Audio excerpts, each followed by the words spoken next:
3, 2, 1. Radio Elton John.World.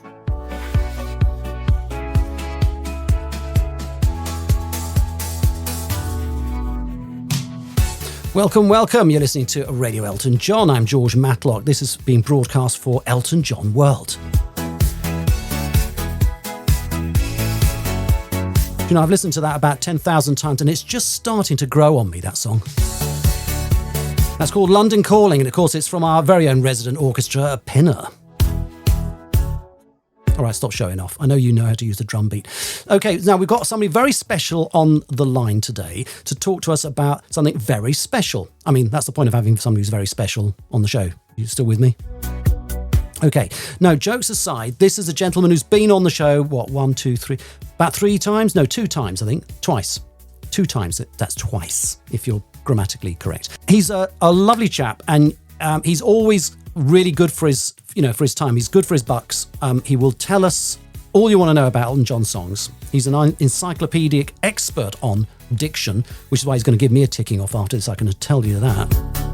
But anyway, he's coming to us from deepest England, Neil Barrett. All right. Now, after that build-up, please tell me you can hear me. Neil Barrett. I hear you fine. I feel like I need to match your energy. How do I do that? I'm not going to say the name of any energy drink because that would be free marketing and I can't do that. But anyway, wonderful to have you with us today. And as you know, we've just launched this new service called Silver, which is where you can hear the entire episodes of Saturday Nights All Right for podcasting. And you've been a victim of that twice, which is amazing. Yes. You've done it twice. You've done your very own show, and then you came back to do the Who Believes in Angels critique that we did with a bunch of other Elton fans and experts, and it was great fun to do that early this year. It was a good process. I actually came out of that liking the album a lot more than I did when I went in. Really? Oh, well, that's good. Fantastic. So not only do we hear our expert opinions from our guests, but we actually correct them. And they start marching to the right rhythm. Right. Excellent. Exactly.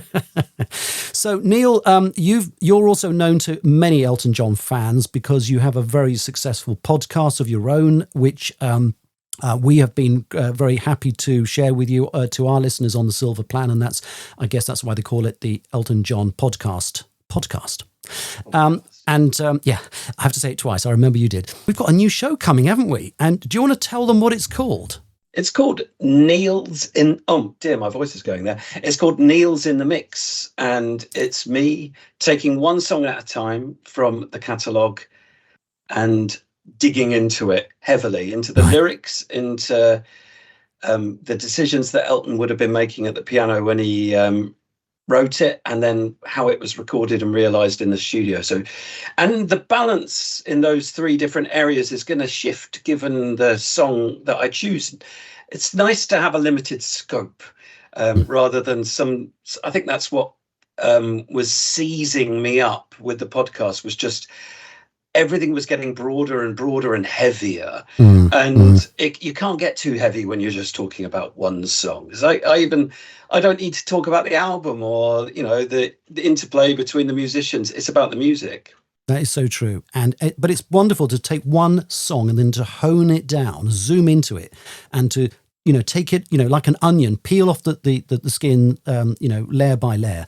To get to the full, crux of what was it that Elton and Bernie or Elton and Gary or Elton and Tim Rice or whoever were trying to say in their song, because there's always a message, and sometimes there's more than one message. And of course, you've picked up on some of this as well. I mean, I think it's going to be a great show, and it's going to be a lot of fun. And you're going to do this monthly, right? I think middle of each month. Monthly. We should try and work out how many years that would be until I've run out of songs. Well, I think it's going to be in the region of 10 years, 12, 15, it's maybe longer. Well, I need a calculator, but Elton's done more than 500 songs in the catalogue. 500 songs. So, and this is monthly. No. All right, hang on. No, so we're looking at 40 years. Yeah, 40 years, ladies and gentlemen, 40 years. The internet will be replaced by something else by then. I'll be in my 90s and I'll have more than a slight frog in my throat as getting in the way of me communicating to people. But yeah, I'll be there if there's still songs that are worthy of it, because you come to certain songs and you think, actually, there's nothing more to be said about that than what's already in the Elton John encyclopedia. But the ones I've done, because we prepared a couple already, and the ones that are in the pipeline, I know there are things that I'm saying that no one else has actually noticed before. Yeah. And I love that feeling. It's the beauty of it. It's what you don't get elsewhere, which is indeed in the spirit of what Radio Elton John was designed to do. It's to talk to people that other people have never heard of, or they say, I didn't know this person was involved with this album or with that project. And it's a chance to also let them have some of the limelight. They deserve it. You know, they have an important contributory part in Elton John's success. And that's what we're trying to celebrate. So that's exactly the whole point of an Elton John world. It's embracing everyone who's in it. There's a huge population of people behind Elton John. Yeah. Cast of thousands. There really is. There really, really is. Which means we've probably got enough material to go into our 90-year-olds as well, I should think, on that basis. Now, you've agreed to do this show on a monthly basis, which is fabulous. And it's called Neil's in the Mix, ladies and gentlemen. So this is something we're really, really looking forward to. And I know you're a sucker for punishment, but actually I think the reason you want to do this is because you absolutely love our pina coladas. Everyone gets a pina colada here in the studio. And I think that's probably why you're back. I'm definitely going to be relaxed in the studio with my pina colada. Do we only get that when we've finished? What do you? Well, of course. I can't give one to you before. And another thing, you're not supposed to drink coffee before you do a show. You know why? Why is that? Because it makes you speak too fast. No, because of the adrenaline, the boost to adrenaline you get actually makes you speak more quickly. I mean, I just do it because I'm pathologically quick speaking, but I had no coffee for hours. I'm fully scripted up, so I can't go off script, and I could probably speak too fast. Well, that's what I mean. But I actually find myself, because I know it's shorter, speaking slower, not because I'm trying to fill time, but because I just think, well, this can breathe. It's its own little expression. Yeah, exactly. And this is radio, folks. This is what it's all about. It's about graphically explaining something in words, not in pictures. And it's the beauty of it. You know, you can be doing your ironing, cycling, driving your car. You're not distracted by image. This is what radio is for, and this is why we love it so much. It's such a wonderful medium. What I'm going to do now is I'm going to surprise you, because you haven't actually heard the intro to your show yet. I want to see what your reaction is going to be to this. Radio Elton John .World. Now on Radio Elton John, we flip the turntable over to Neil's In the Mix, presented by Neil Barrett. Did you like that? Amazing. I feel part of something big. Well, it is big. It's huge. And the beauty of it is it's huge, and yet it's magnified onto one small thing, which is one solitary song. And that's the beauty of it. I'm trying to think of what job you could get done while listening to a solitary Neil's in the Mix. That's what I think you could. Get 3 panes of window cleaned, probably. You could sort some papers, but I don't think you could do anything substantial with them. No, you wouldn't be able to sign a will. You wouldn't be able to concentrate on that. You wouldn't be able to read a newspaper from back to back. You would, however, be able to pour hot water into the tea bags inside your teapot to make tea. That could happen. Yes. Yeah. You could put the kettle on at the beginning, and by the end, you'd be thinking, I'm glad I took some time for myself. Exactly. So in that lovely sort of 10-minute blast, because that's what, ladies and gentlemen, you're looking at fixes per month of around 10 minutes, here or give or take. No pressure. But that's kind of where we're aiming with this show. So it's a nice, short, sweet focus point. And yes, it's enough time to brew a nice cuppa. So, what a nice way to do things. Blend it all together. Yeah. Okay, so are you all raring to go? Yeah, I'm already thinking about my 4th one. So I've got the 3rd one in the bag, couple recorded. And if anyone wants to get in contact with special requests, I can't promise I'll do them. But if you make me think about something in the catalogue that sparks a bit of excitement in my mind, then I'll definitely follow it through. One day I'm going to do Town of Plenty. Yeah, I'm obsessed with trying to understand what on earth Bernie was talking about with Town of Plenty. Every time I look at it, I think this is the time it's going to make sense, and it still doesn't make any sense to me whatsoever. There's a few more in the catalogue, but it's probably going to focus primarily on the early years, mainly because that's when Bernie was doing more interesting work. But there were a couple of times when Bernie was really throwing the imagery at the wall. It sort of died off in 76. He was quite flowery and colourful. But by 1980, it was much more straightforward. And I'm less excited when there's less to say about the lyrics, I think, because that's where I feel like I can add quite a lot of interpretation and ideas that people just haven't thought of before, because they haven't looked at the lyrics quite as hard as I have. And yeah, I've got a few observations, but yeah, hopefully they'll keep on coming. Well, I think I've just thought of a nickname just off the top of my head here. Boom, boom. It's up here. See, that's the head over there. So we should call you the lyric lawyer. The lyric lawyer. That's like Bernie's weatherman of words, isn't it? I don't want to be someone that shoots people down with my analysis. I want to add more wind into their sails. Yes, I'm reading from this to your learned to the learned member. This song is all about. No, and I'm going to say no. That would be a bit stilted, wouldn't it? No, you're right. You just do your own thing. But I think the nickname is the lyric lawyer, because you're going to be analysing this. You're going to be prodding it. You're going to be trying to challenge it. You're going to be doing all the things that a lawyer would do in a courtroom, I would think. Yeah, definitely. Yeah.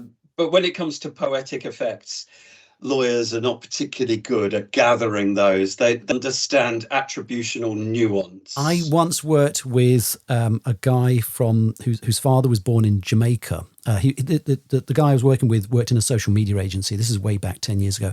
And his father is a very famous black advocate or barrister, whatever, over here in the UK. And there was a case where some young gentleman who was black was pulled over in South London by the police, and they gave him a bit of a difficult time. And it wasn't obvious that there was a reason for stopping this driver. And it went to court. And do you know what happened was the barrister went in. And you would think very formal, just dare to defend a pretty low level. It's hard. I mean, I don't want to say it's not a crime, but whatever it was that they were defending, and I can't remember the exact what the charge was, but whatever it was, he went into court, and when he did the rounding up, because it went to jury as well. When they did, so this is like Crown Court. When they did he did the summing up. He actually performed a rap. He did a rap. And do you know what? That's going to help anyone's case. The defendant got off lightly. So there you go. There you go. I don't know. If it had been ultra cringe, I would have put him away for a long time. Just like, you sanctioned this. Yeah. You made me sit through that moment. No, thank you. You're going down, son. Yeah. Understand the tone and the meaning. I remember that dude that sent a tweet saying that if Robin Hood Airport doesn't sort itself out, I'm going to blow them sky high. He was being an evil villain, but the courts read that and decided that he actually meant it. Oh dear. Well, and I lost a lot of confidence in the legal system. Although actually, I think he was found innocent in the end, thanks to Stephen Fry's money. Oh my goodness! I hope you can back up all these allegations. But yeah, okay, sounds good. You read about it somewhere. You read about it in a magazine somewhere. Okay. A few years ago. Yeah. It's nice to kick back and just talk about nonsense, because that's the one thing no one ever gets to hear from me. I'm only ever talking about Elton, you see. And you will be. You've got me started. Yeah, I know. And you will be. We're going to rein this gentleman in. Right, security. I think we need security in here. We've got a troublemaker in here. No, that's right. We're getting back to Elton. How How can you possibly talk about anything but Elton? No, but I've got a question for you, actually. It's a really important one.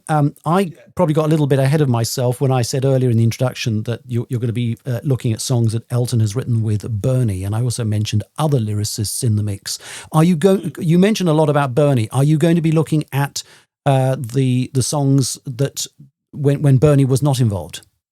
Yes, I've been thinking about a few. I'm not doing that, but they're not top of my list. Right. Okay. When you look at Gary's lyrics, although from an Elton perspective, that was a time when he was writing without lyrics, which is interesting in itself. And you've got those the idea of an instrumental album and trying to unpick which of those 1980-ish pieces, like Elton's song, I believe, was meant to be an instrumental in the first place, and a few other things like that interest me. But I don't mean to be mean to Gary, who I know is a friend of the channel, but his stuff just doesn't warrant an awful lot of analysis.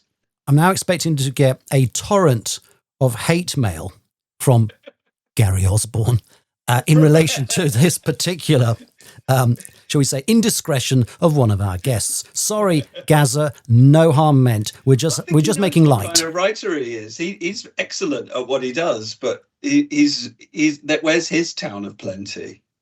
I don't think we can answer that one, and I'm not going to invite Gary to have to answer it either. What I'm going to do is I'm going to bid you a very fond farewell, and we're looking forward to your new show. So that's Neil's in the Mix, coming to your dial on the 19th of December 2025, and it's going to be every month, middle of the month, a Friday. You can look out for it. That's when you're going to get in the mix. We're really excited. We're not going to tell you what the first song is called that we're going to be doing, or you're going to be doing. I want to tell them. Do you want to tell them? All right. No, it's up to you. Part of me wants to. I don't know what they're thinking at home. Are they thinking, I'd love to know? Well, which part? Which part? The brain or which part wants to tell? Part of me wants to tell, the bit that just wants to keep people excited. Let me tease that it is going to be reunion band song. Reunion band song? From the early 80s. From the early 80s. Right. A reunion band song from the early 80s. So it's a Davey D. Nigel Elton song. Yeah. Just to be absolutely clear. Not Caleb. Caleb's not in this one. No, not full reunion. No. Not for this. Okay. All right, good. All right, well, we'll look out for it. Anyway, so ladies and gentlemen, I think he deserves a round of applause. There you go. Thank you. Right, get back in the box. That'll do. All right. Not enough, really. No, really, that'll do.